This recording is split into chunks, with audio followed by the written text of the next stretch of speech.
Well, good evening, one and all. Did we enjoy this week's episode of Downton? I think we did.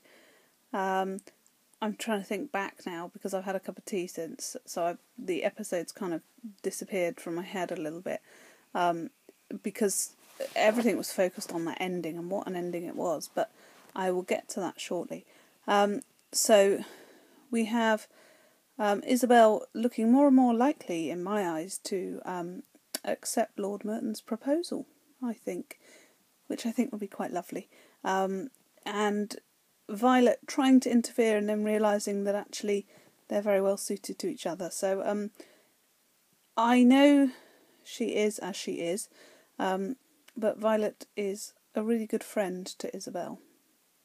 And actually, you know, she really cares about her, which was lovely to see. And then we had Carson, bless him, trying to make out like he always knows what he's talking about, rather than holding his hands up and saying, I don't know. He couldn't tell Mrs. Patmore exactly what to invest in, but he had to sort of listen out to what Lord Grantham was saying about the building industry and things like that. And of course she ended up buying a cottage. So there we go. Now the police seem to be possibly closing in a bit more on Mr. Bates again. I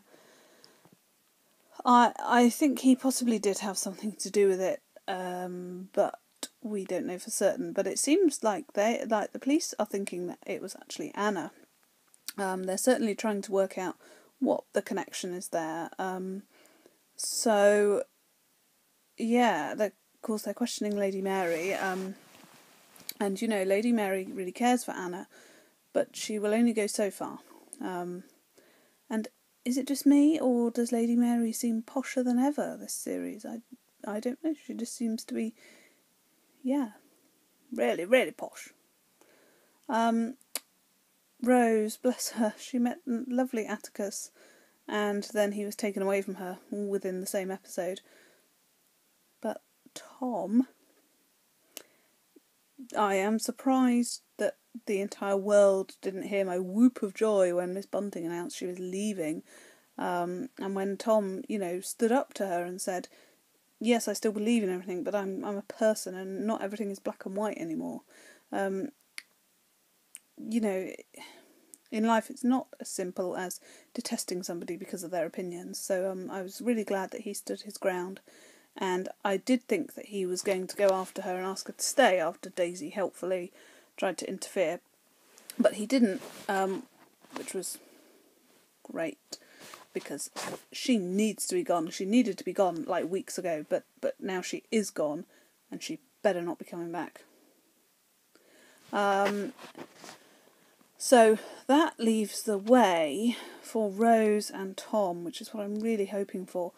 I love how the girls of Downton have really taken a shine to him and taken him under their wing. You know, Mary was ever so sweet to him. She's like, don't make a decision for us, make a decision for you, that, you know, the decision that will be best for you. And we saw a clip from next week's episode which showed a very upset Edith possibly confiding in him, which would also be lovely. And I really like that they've sort of taken him on and see him as a brother, which is lovely, because Sybil, bless her heart, that's what she would have wanted.